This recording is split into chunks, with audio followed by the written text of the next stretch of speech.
Okay, folks, thank you all for joining. This is our third offering in the 2025 Mountain Zoom series. And this is a topic that it started coming up on site visits that I was doing here in Wise County. Just more and more people started asking about the steps to become an event venue, a wedding venue on their farm. And Erin Cox was very highly recommended as somebody to cover that topic.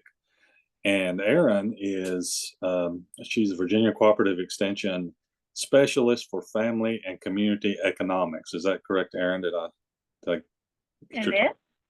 okay? And she's formerly a 4-H agent. I knew her back when she was a 4-H agent, and just wanted to thank her for coming on tonight and speaking with us on this topic. So, Erin, I'll turn it over to you. Okay. Thank you so much, Phil. Is the sound okay? Just want to make sure. Yes. Okay. All right. So thank you, Phil, for having me. I appreciate it so much. Like Phil said, I've worked in extension I worked as a 4-H agent for 11 years. Before that, I worked in the hotel and hospitality industry with events for many years, all through college, and I've just loved events. As I was a 4-H agent, and I had sort of this skill set of, being a host and hospitable and having good plans and liking things to look a certain way, and so that really sort of lended well for me to become a wedding planner. And so I am a certified wedding planner. I've had Blue Ridge Wedding and Events for over 6 years. We were Southwest Virginia's top 2025 wedding planners for a couple years in a row, which was just an honor. We really worked hard at it. And then, as life does, I thought, it's so many nights and so many weekends, and I truly love my family, and I was missing a lot of opportunities with them. And so, like I said, as life does, it changes. And so my priorities shifted, and I just felt like God opened a new door for me, and I was able to come back to Extension after being gone for 2 years. I worked private sector and sort of a medical care industry, and really focused on my wedding business in that time too. And I just had an opportunity to come back to Extension, and it really has been just a gift, and I'm just thankful every day for my job. I just love what I'm doing right now. It is just phenomenal. And then Phil called and let me kind of bring that past in with this. And so this is just a tremendous opportunity. So with the Youth and Family Community Economic Specialist position, we're working on bringing financial education across the Commonwealth. We want to make sure that our agents that are placed in our localities, that they are equipped with good programming that's meeting the needs of our communities. And so our campus and with our agents, we try to bridge those gaps and make sure our agents have what they need so they can bring good education to you all. And so this is part of that, working with our communities to say, what do you need and how can we help? And this was something that Phil said he needed. So that's a little bit about me. And I'm just really thrilled and honored to be here. So with that being said, let me see if I can get this to transition here. Well, let me see if I get to advance. I'm sorry. Oh, there we go. Except for that's not right. Okay, so this has been part of my wedding planning business. I have Blue Ridge Weddings and Events, and I have worked with, we're going to get married at a river lot, and we want to build it into the venue that we want. We want to set tents, and we want to have a dance floor. We want to build this from the ground up. We want something simple in our backyard, to all the way up to we have a multi-million-dollar facility, and this is where we want to get married and want you to coordinate there. So I really have worked in almost every platform you can think of. Like these folks, they got married. It was just an elopement. It was just those two. These folks were from New York. They had a ton of guests, and their wedding could have went on for days, I felt like. And so we really have worked in a lot of different spaces. And with that being said, what makes a good venue? So I think part of it is using what you have, using what you're familiar with. So this venue here, they had an Airbnb, and they decided they had this hill that was close to Airbnb, and it had perfect 360 view. It was just breathtaking, every bit of it. It was also breathtaking that there wasn't a good rain plan. So that was kind of hard at times, just because, that's when you just pray and hope for the best. But it turned out great. There was no rain. This platform was built to tent size, so that if we did need a tent, we could, easily have the tent company come and set that tent over top of this. And so we would have some type of plan, but it wasn't ideal. But anyway, it turned out amazing. So this is truly using what they had. One of the owners, he's a master carpenter, and so he was just able to use his skills to build something. This is a working horse barn. So she gives horse lessons here during the week. So Thursday she'll have riding lessons, and it can transition easily to this, a little scraping, little, cleanup, and then they're ready to have a wedding rehearsal Friday and a wedding on Saturday. So this is a working barn. They had this built, and then somebody just approached them, which I'm sure this, if you have a barn of this size, it would be the same. Hey, would you be interested in letting us use your barn for a wedding? And then, that transition to now they have weddings practically every weekend. And so this is what that looks like when they have those.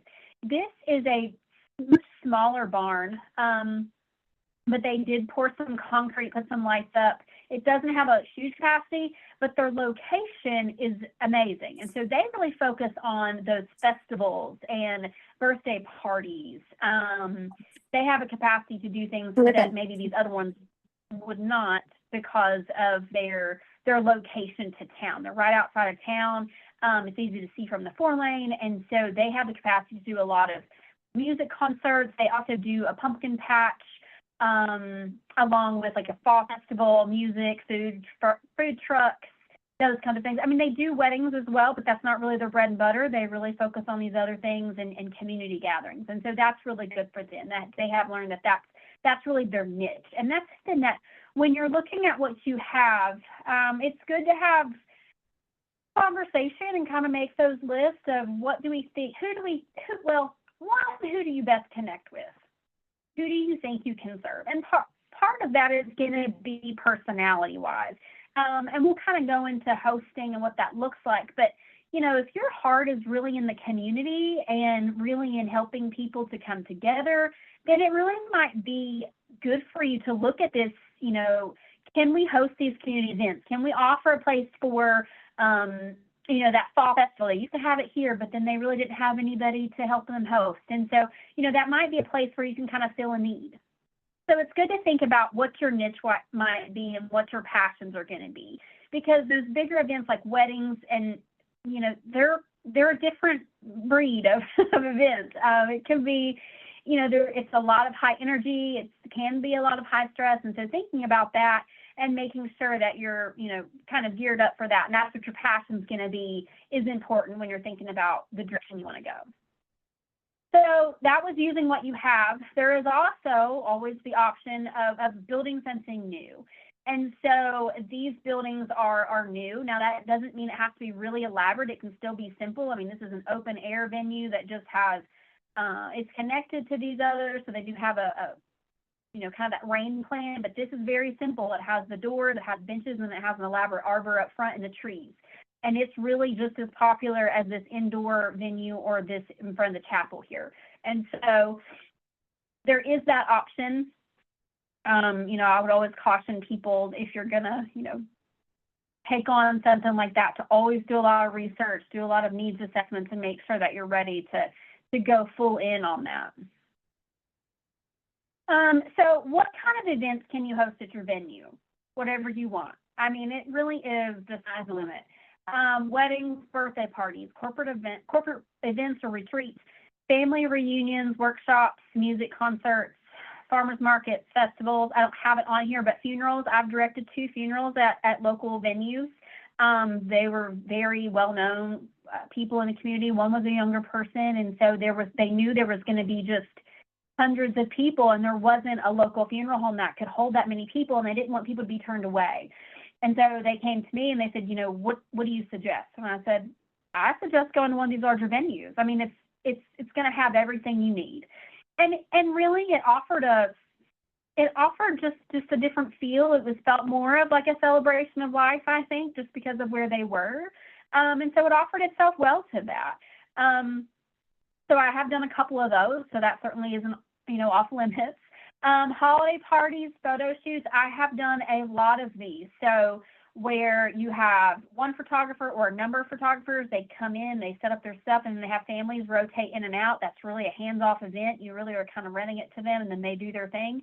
You charge them a set fee, and then they go on with that. So my role in that would be setting up the stations for them and doing that decor and setup, and then helping the families to kind of run through. So that was my role, but we partnered with venues to do that.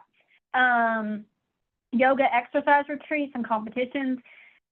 These are becoming more and more popular. There's all these Spartan type events that go on, and some of them, like these CrossFit, they just really need a space. They bring all of their own equipment because it has to all be calibrated all the same way. Everything has to be, precise. And so they bring all their own stuff. All they need is a good flat surface. They need facilities, they need restrooms, they need things of that nature. And then they really just take over from there.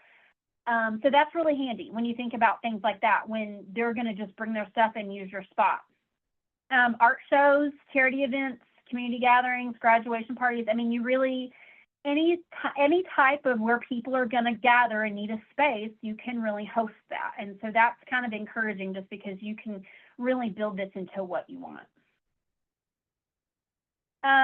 So what all venues need. So they're going to need some type of host. It can be different than the owner. Just because you own a venue does not mean you have to be the host. It doesn't mean that at all. Sometimes, they hire staff immediately. Sometimes people open a venue and they say, okay, we need a person. And sometimes that person is just somebody that needs a side gig. They're looking for something to do on the weekends. They're looking for something to do, intermittent throughout the week or whatever. And so that could be that person. Now, this, as an owner or even as a staffing person, there's two options. You might say there's got to be more than two. There's really not. You're either fully involved or totally hands-off, because if, let's say if there's a family reunion going on, they've rented out your facility and you say, I'm just going to stop by. No, you're not. Because they're going to have questions. They're going to say, we forgot this. Do you have this? The trash is kind of full. Can you take that out? Do you have an extra table? We had more people show up than we thought. Like, it's going to be, there's never a just stop by. So typically venue owners are either fully involved or they're really hands off, and they say, you call this number, here's your checklist. These are the things that need to be done when you leave. These are the things that we have done, prepare for you. Your tables are set like you requested. This is the cleanup closet. This is the things that you might need. Here you are. And if an emergency happens, call. And then they leave. And that's it. The other folks are fully involved. They're making sure the trash is empty. They're making sure that things are going up, the way that it was intended, that, they have kind of a storage closet you can go to if you forget things. They're just really involved in making your event successful. Neither one of these are better than the other. They're both the same. They're equal. It's just what you prefer. So both of those, fully involved or hands off, they really need to have a good relationship with quality vendors locally. It doesn't have to be immediate. I work with a lot of vendors that sometimes were 45 minutes away to an hour away, just because we were sort of somewhat of a remote location in Southwest Virginia. And I did a lot of work in North Carolina. So sometimes I would bring my Southwest Virginia vendors with me to North Carolina because I knew they were good. So preferred vendors. So, and you might say, why is that important? Especially if you're not even really. If you're going to be there fully involved, or you're not going to be more hands off when you're thinking about events, the foundation of your event is going to be the vendors. If you have a good caterer, they've been there 20 times, exactly how they're going to leave your kitchen or your prep space. If you have a good, planner, which, I would always, if you have weddings, I would recommend hiring a wedding planner, because that's going to be almost like your free staff, because the couple is going to pay them, but you reap all the benefits from it. So if you have a good planner, that she's running the show. She probably has, he or she has staff with them, and then they're able to kind of do their thing. And they're going to call you if something, if you get a call from them, then it's important. So I would highly recommend that. But having those good vendors that are going to, kind of look out for your space, and then if you are there, they become part of the team. And so that's really important to have that. So when I had, my wedding business was, fully going, and all these things were happening, I had a full preferred vendors list. If a couple chose to get someone that was not on my list, they had to sign a separate contract saying, I'm not responsible because they're not on my list. I can't be responsible for somebody that I've never worked with before when I gave you an entire list of DJs, an entire list of photographers, an entire list of you name it, and then you chose somebody that you decided was, maybe cheaper. And that's the other thing, on your list, have all, I had, $500 DJs and $6,000 DJs. They just, had a good variety, and they all did a good job. I knew that if you picked the more cost efficient DJ, it was going to be fine. You did a great job. Had no complaints. If you wanted all the lights and all the smoke machines and if you wanted it to be a club and you paid $6,000, that's what it was going to be, and he was going to do a great job as well. But I knew that, and so if people chose vendors that were not on those lists, they had to find something separate, because I can't. And now, when I say that, and also I got some people that were added to that list because they were phenomenal, but they weren't originally on my list, and then after I worked with them, going on the list. But that's a chance that couples take, whenever they pick somebody. So have that list. It's really important to build those relationships. That's also going to be a huge marketing tool for you, because if they love coming to your venue, and they, people pick their photographers early on, and, they're like, I don't have a venue yet. And they're like, oh, I love so-and-so down the road, wherever. They're always really kind and easy to work with. And, so that kind of builds your reputation with them as well. And then I think a space where couples feel like they can make it their own. So I've had lots of conversations with potential venue owners. They have good space, they have a barn, they have an estate, they have an old house, they have, you name it. And they say, what do you think? And I say, I think you need to keep it simple, because people want to make it their own. They don't want to come in and you have it fully decorated and you have it looking like how you want it. Of course, some, decor and detail, that's always fine. But to have it where they don't feel like they can make it their own, or they feel like their pictures and their experiences look like the 50 before, people kind of don't like that. They want to have that neutral space that they can customize, and it can really be a reflection of themselves. Other things that you're going to need. So restrooms with commercial capacity or commercial toilet trailers. I know this is a weird thing for me to be like, this is really important, but it is. So let's say that you have even a larger estate, and you want to, like an estate property, a big house, and you want to use that, and you say, well, it's got 3 bathrooms in it. That's fine. But is the septic commercial? Because you're not talking about having 10 people in a house.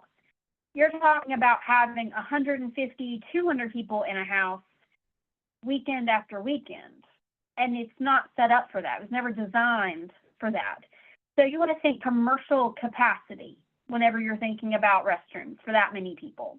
And you want to have a good conversation with a really good plumber that has done commercial. I cannot tell you how many times I have been to, and even like established wedding venues, but they've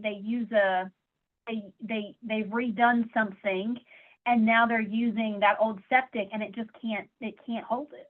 So they have problems, and unfortunately, I've seen it more than once. And my response is, that's the venue, that's not me. But let's get on the phone. Maybe we need to call we can call one of these toilet trailers in really quick. And when I say toilet trailers, if you're not familiar with that, some of them are nicer than any bathroom I've ever been in inside an actual home. or venue or facility, they're beautiful. They have marble countertops. It's just like going into a regular bathroom. It's a trailer. They bring them in, they drop them, and they can put them wherever you need. They're commercial capacity, and then when it's over, they hook up, they take them away, and they work amazing. So it's a really good option if you have that. So I kind of hate to stress that, but I would love to save somebody that experience. If I could save somebody that tragedy, that would be my gift, right? So power for different spaces. So when you think about, we're going to use this space like a pavilion or something for a reunion or a birthday party, you want to think about power. If you're building something that's, or upgrading something, you're probably going to have some electrical conversations anyway. So you might want to talk about extending power to that, because people like lights. They like being able to have music and lights, and they like for their microphones and things of that nature. Parking space with direction and attendance. I don't know what happens to people's minds when they go to park, but they lose them. And so even my hands-off venue owners, they will send somebody, or they have a really, really good signage that tells people where to park. Most of the time that involves sending either themselves or an attendant or somebody at least to get a couple rows going, and then usually people can get the hint. But you want to have your parking make sense. You don't want to leave that up for people just to determine where they're going to park themselves. So reception area, whenever you're thinking about that large meeting area. So if that's where your reunions are going to be, that's where your parties are going to be, that's where, corporate events, whatever that looks like, or if you're festivals, if that's where it's going to be the main festival place, you want to think about, does your area have breakers and wiring that will handle the amperage needed for lights, smoke machines, speakers, sound equipment, and you're not going to be flipping breakers all the time. Because even in my better venues, some of that $6,000 package pulls a lot of electricity. They're plugging things in. There's a lot going on there. So if that's kind of the direction that they're going, having a conversation with a good commercial, an electrician that's experienced in commercial wiring is worth every penny, because it's going to save you those. So if you're hands off, hey, we've blown the breaker, how do we fix that? So that's going to save you some of those calls by just having that set up and having a good relationship with that DJ, that he knows where what needs to be plugged in so he doesn't blow the breaker. So that goes back to having that preferred vendor list. A weather contingency plan. This is a little piece of free experience. If you have a tent, it has to have sides. There's no point in renting a tent or having a tent if there are no sides, because the sides protect you from all the wind, all the things. So that's a rule in my business. If you rent a tent, it has to have sides, or I'm not coming, because there's no point in doing that, because it's not going to do what we want. We don't have the ability to protect our guests from the elements if there's not sides on it. A place for catering, for staging food, not preparing. So we're not putting in commercial kitchens. We're not even putting in an oven. We are looking for preparing space only. So you're thinking countertop and a sink, and possibly those warming, the warming station where it's like the rack and they can put their food in and it keeps at a certain temperature. That's it. If you have a kitchen, caterers will want to use it, and that's not what you signed up for. If a caterer needs a kitchen to cook in, that questions me about the catering, because it's a caterer. Their job is to make food and bring it. So if they're asking to cook it there, that's concerning to me. And you don't want that liability either. And that just creates more mess. So you're thinking about counter space, a place for staging. The only time you would want to think about a kitchen is you're going to offer in-house catering, and then that would be part of the package that you offered. And then a marketing plan. You're going to have a way to share all the good things that you're doing in the new direction that your farm or land or home or whatever it might be is going to take. And so you want a place to share that. And I don't think that there is too soon. So if this is something that you're thinking about doing within the next, year, just people like to be involved. And I honestly have seen people book venues when the walls weren't even up. And so they say, we love it here, we love you, we trust you to get it done. And they have booked venues that were not even finished. It made me a little nervous, but I've never had it not, it's always came through. I'm like, I'll be there. If you all are there, I'll be there. So it's don't think it's too soon. If you're thinking about going in this direction, start advertising. When you start pouring concrete, when you start putting things up, it'll get people interested. It's going to get you on their mind. And the other thing is, if we're talking about weddings, people love being the first. I was the first one to get married there, and it was beautiful. And I have pictures. No one else, they get that little social media trip. So that's important. You can think about that. There's never too soon.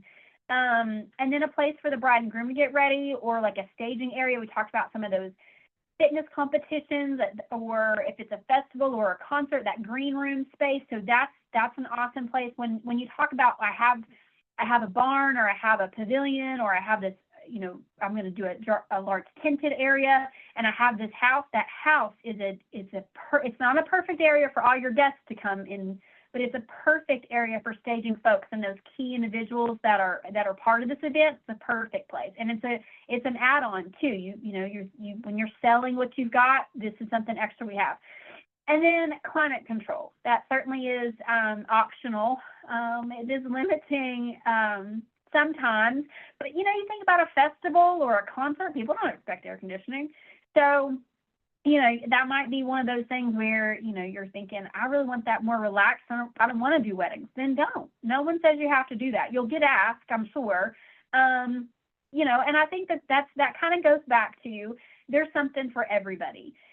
And I think that's important to mention that we need different price points for folks. Not everybody wants to take out a second mortgage on their house to have a wedding. Not everybody wants to do that.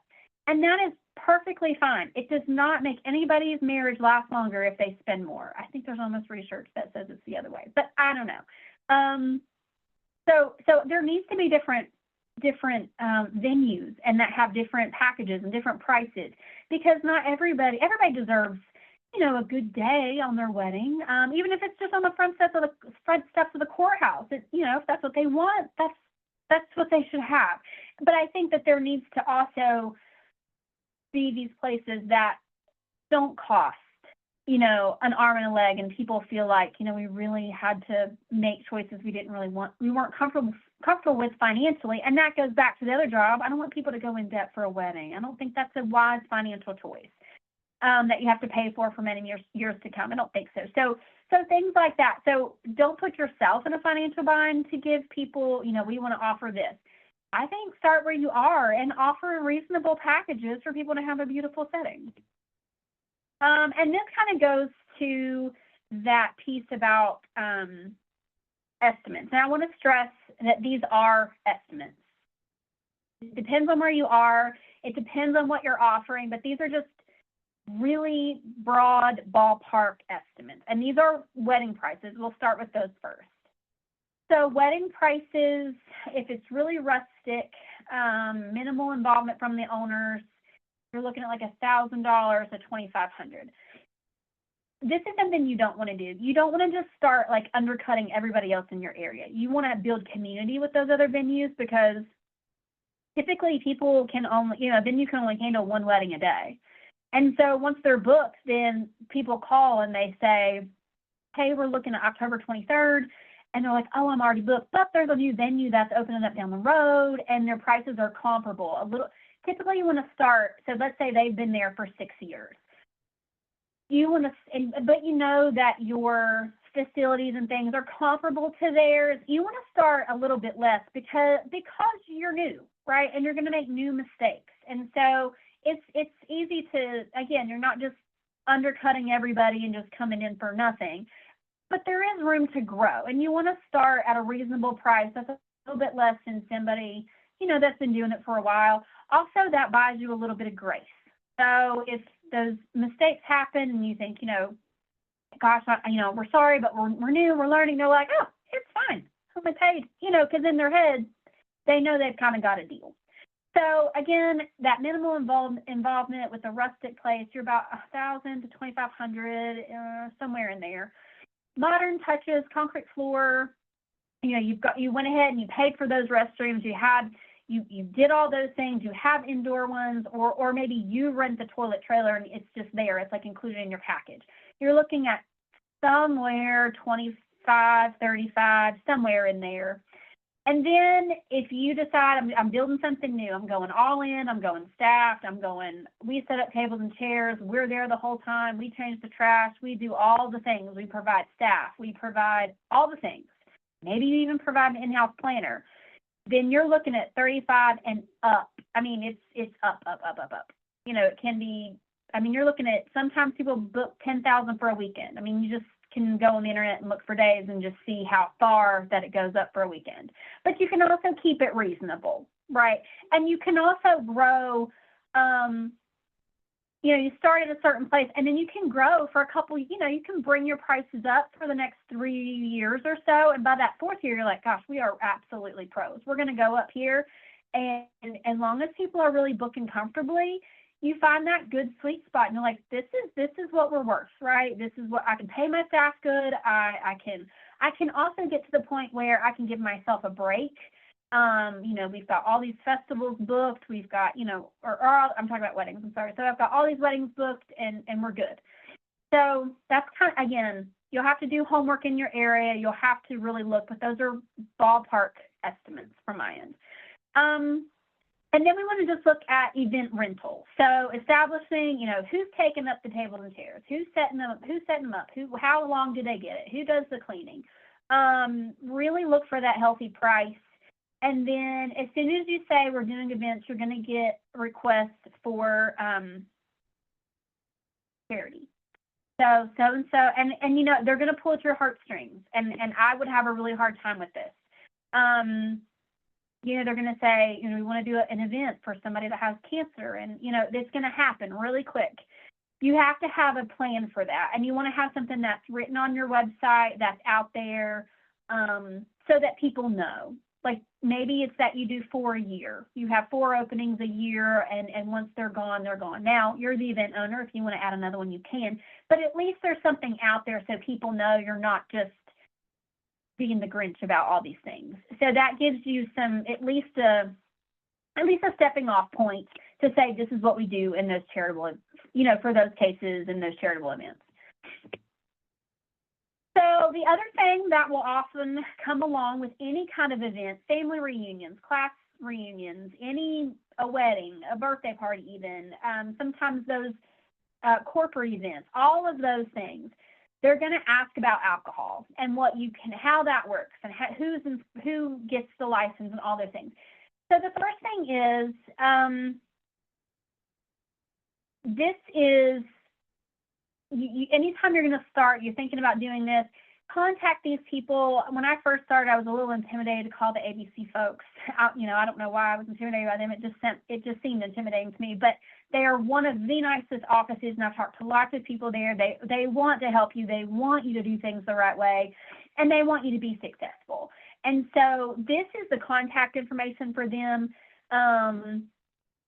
And if your county is not listed or your city is not listed on here, you can just go to the ABC website for their regional offices, and you can find it really easy and just give them a call. And so I would start there. I do have some best practices, though. So you want to contact the ABC office early if this is the direction that you're going, and find out, you know, just at least get acquainted, let them know you're opening a venue, because we're going to start getting requests and you want them to be familiar with you so that they have any questions. They've already kind of talked to you. They know you're a venue, all those good things. And you want to ensure that the events have proper licensing. So the best practice, this is the best way to do it, is we want to, if I'm the venue owner, I want to put as much responsibility on the people renting my venue versus me as the venue owner. And so then they are able to get a banquet license through the ABC office. And so it gives them a 1 or 2 day banquet license, and that allows them to serve alcohol. Now, it's going to depend on your location, what their ordinances are of what kind of alcohol, if it's just beer and wine, or if they allow beer and wine and liquor. And it also might be something that you decide. You know, sometimes things can get out. I mean, alcohol can cause any event to get out of control, but sometimes it happens quicker with liquor. So you might want to think about that as a venue. You know, do we want to have that, or do we want to just stick with beer and wine? I can tell you a million stories about both. So, but we'll save that. If you have questions, you can call me later if we need to discuss what we need to do, you know, what would be best for that. And then some venues decide we don't want this at all. We don't want alcohol on our property, and that is also okay. It is your property, and you have every right to decide what goes on there. And so, you know, that is absolutely fine as well. But you want to make sure that they are getting that banquet license. And so what they're going to do is, if it's a couple getting married and they're going to apply for that, they send the wedding invitation, they send a guest list, they send that in. It's really easy. They do it online. And then actually the agent for that location will call them and verify things. They'll have to have a copy of the contract with the venue. If you're having like a corporate event or like a reunion, or a class reunion is a pretty good example of this. So somebody has to pay, normally I think it's like the president or somebody that's in charge of a class reunion. So they're going to have to foot the bill for the food and different things. And then they're going to charge money for the alcohol and try to compensate for the money that went out, so that in another 5 years they can have another reunion, and they have kind of this kitty of money to kind of offset that. So if that's the case, then they still apply for a banquet license, but they apply for a different kind. And with either one of those, the earlier the better. I mean, I have seen people get them the day of. That's risky. I don't recommend it. But like 6 weeks out, and really there's not too early is what they say, because they like to have that done. They want to build that relationship, mark it off, send it to you, and you're done. There are some catering services that offer that. They are in-house licensed, and so they would purchase the alcohol, serve the alcohol, and kind of really be responsible for that license as well. And so that's not really, really common, but it does happen. There are people that offer that. And so that would be a conversation I would also have with my local ABC folks, just to make sure that that everything is in order. The other thing is, whatever they choose, the banquet, the banquet license, the catering services, whatever that might be, you want copies of all of those things. So you get those licenses, you get that, so you have copies of everything for yourself as well. So then contracts. This is important. If you're going to have folks on your property, if you're going to be renting it out for any occasion, you're going to want to have a rental agreement, even if it's with somebody you've known your entire life. Exchanging of money makes people weird sometimes. And so whatever that is, you want to have a contract. That rental agreement is going to define terms, duration, and fees. Vendor contracts clarify their responsibilities. Cancellation policy, that outlines cancellations and refunds. And so the best way that I have seen for cancellation policy, so the closer you get to the event, the less money they get back.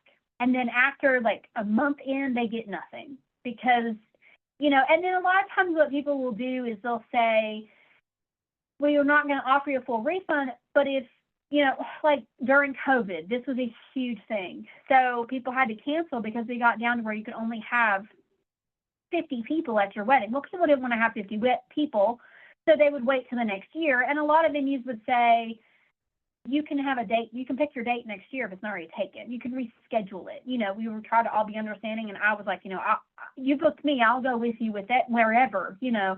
And so we all just really worked together to make that work. But having those really clear, defined agreements and understandings in your contracts is just beyond important. Liability waivers to protect against that, insurance agreements. So you want to make sure that everybody has adequate insurance. We'll go into that a little bit more in a few minutes. That deposit agreement, you know, you can't hold a date forever, especially when you're growing. You want to get those booked up. And you want to have these prepared by a professional, somebody that, and maybe not just the local person, unless they have experience in this. You know, you want to have somebody that has experience in writing up these kinds of contracts, because unfortunately you will need them. You will need them. And then as you move on, there are great apps that can help you to keep track of all of this stuff. It was really a lifesaver for me, because I had a full-time job, and then I had my wedding business as well. And so it keeps track, you know, the apps, just be careful and do some research and just pick a good one. But it'll keep track of your contracts. And it's contracts that I had written up, and then I could save it in, and then it would have where they could sign online. the contracts that I had made, and then that was kept online. I could print and keep a copy in their file, and then it would, it was just there. And then it also would send out payment reminders, and it would keep track of how they made a payment, or, they still owe 30 days out. And that's another thing. Stick to those things. If you say it has to be paid in a full, 30 days out, it has to be paid in full 30 days out. I was the worst for that, because I would, I know things are really expensive, and it would be the week before, and I'm like, oh my gosh, I haven't got paid. And, that is just crazy. We don't do that. And it said in my contract that we don't do that. And then I would do it anyway. And it was a huge stressor for me, and it was unnecessary. I caused that myself. So if I could say, don't do what I do, that would be one of them. So have those made by a professional. Find you some good apps to help you keep track of all that, and stick to your guns. Going to insurance. So I hear this a lot. People say, well, I'll never be able to afford the insurance. I'll never be able to afford the insurance through this. Under this agro-business clause, it really opens up the opportunity that you 100% can afford to do this. I talked with our folks at Farm Bureau, and I kind of assumed that a lot of our farmers would have that anyway, so I called our local one, and they were really kind about it. He was like, we really work with our farmers, and we want to make sure that they're able to make whatever profits, they can. And so they'll send out an adjuster person, or an agent, I'm sorry, not an adjuster, but a person, an agent, and they will look at property and kind of walk the property.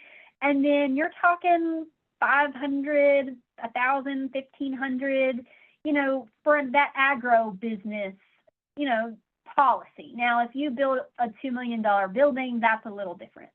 That's going to be a different conversation. But when we're really using what we have, and we fall under that, agro business, then that's different. And so they really work with them, and it's really affordable. So, but this is we want layers of insurance. When we think about insurance, we want lots of layers, because that means lots of protection. That also means, stretching out that liability across lots of people, and that's helpful. So the renters need to obtain their own insurance policy. So you think, well, that's kind of strange. No, there's all kinds of event policies and all kinds of folks that offer them. Now, it would be a conversation. Let's just say that you have Farm Bureau for your insurance for your property. It would be a good idea to have a good conversation with them about who we want to recommend for these event policies, because you don't want them to have a bad one, because then they're not going to cover what we want. So it would be a good conversation to find out who they recommend, and then that way you can recommend a good insurance for them. So they're gonna get, sometimes they can get it through their own insurance. There's good ones online, especially for weddings and different things. There's just lots of options out there. And then you want to make sure that your vendors can provide you with a certificate of insurance. You want good vendors, because if you have a venue and you're offering events, for whatever reason, every vendor becomes your own, right? So whatever they do, it just comes back on you.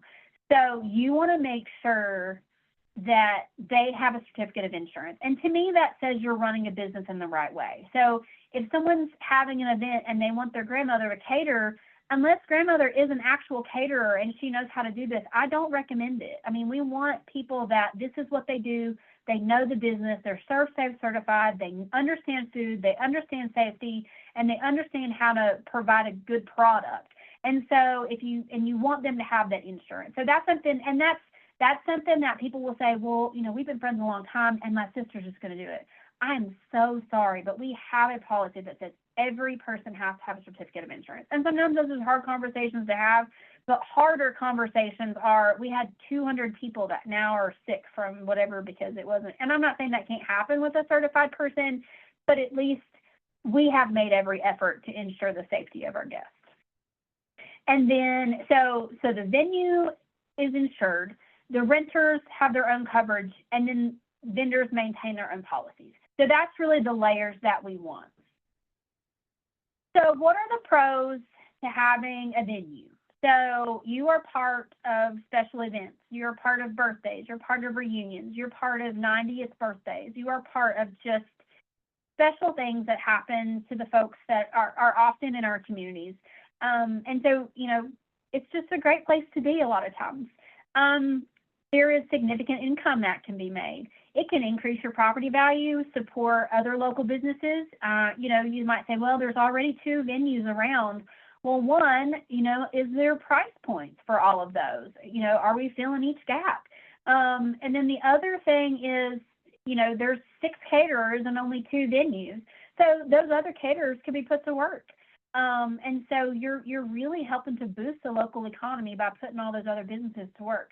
And the revenue really can be steady. I mean, wedding business, reunion business, birthday parties, they're becoming year round. And like I said, even with these fitness competitions, there's really niche markets you can look at.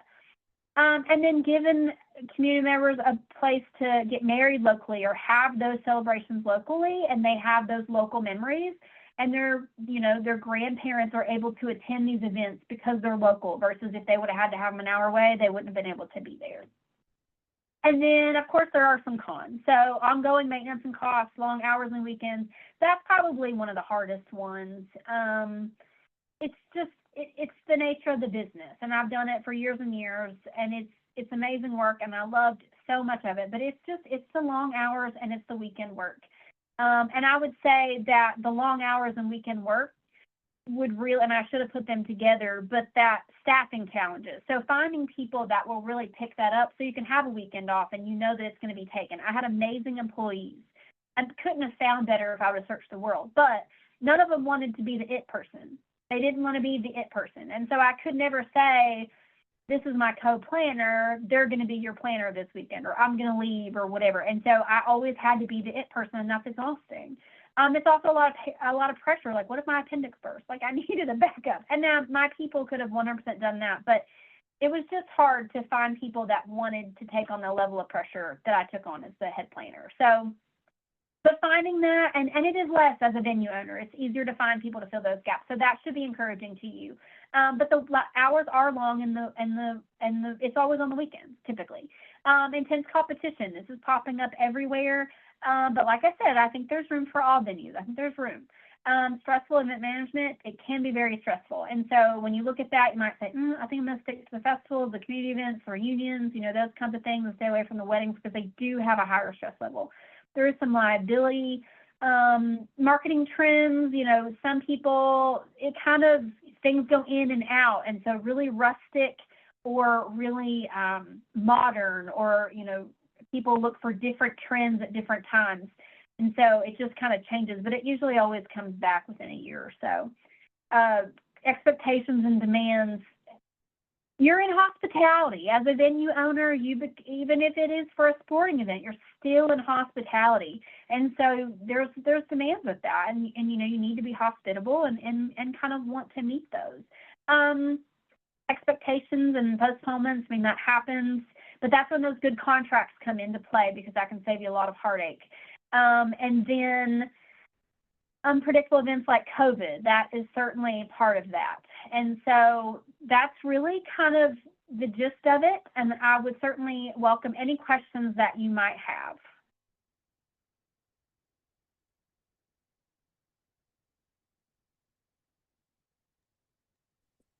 Erin, this is Suzanne. Yes.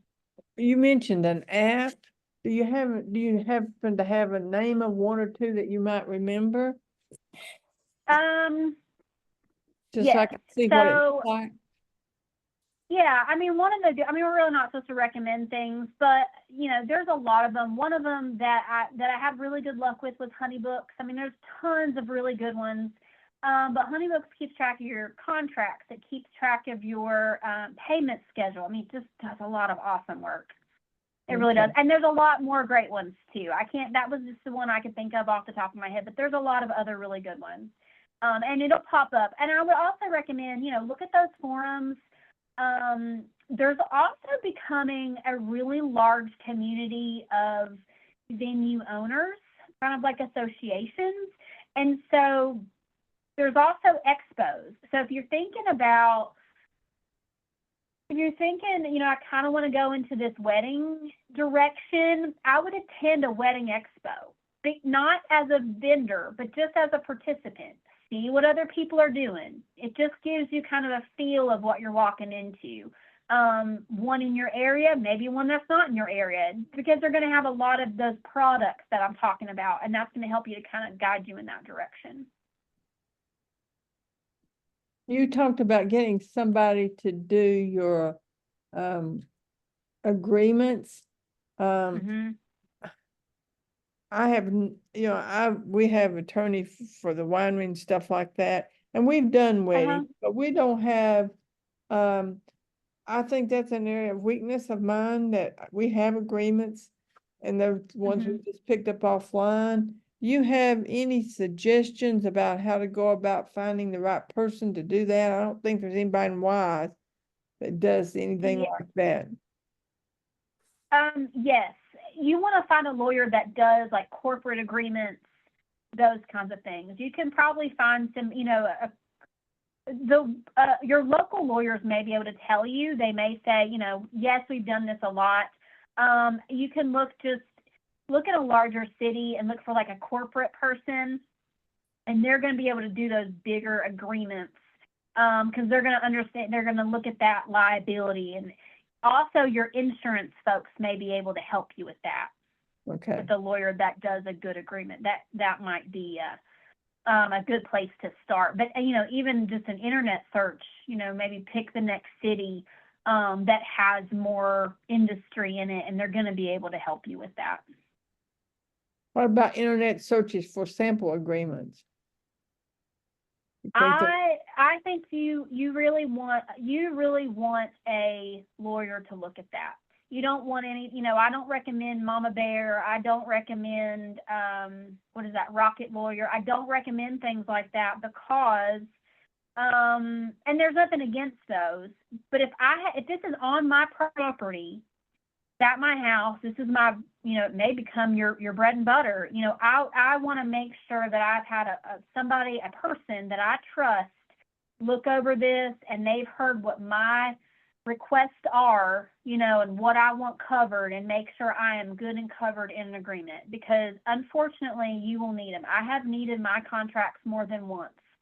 And I am a certified wedding planner.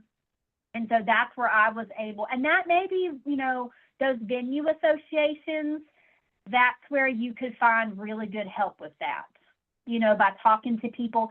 People are, maybe not people in your community, but that venue association where venue owners from everywhere, they will be able to kind of direct you in that as well. That's where I got my contracts as a certified wedding planner. I was able to connect with folks, and that's where I got somebody to write up my contracts. And again, unfortunately, I needed them more than once.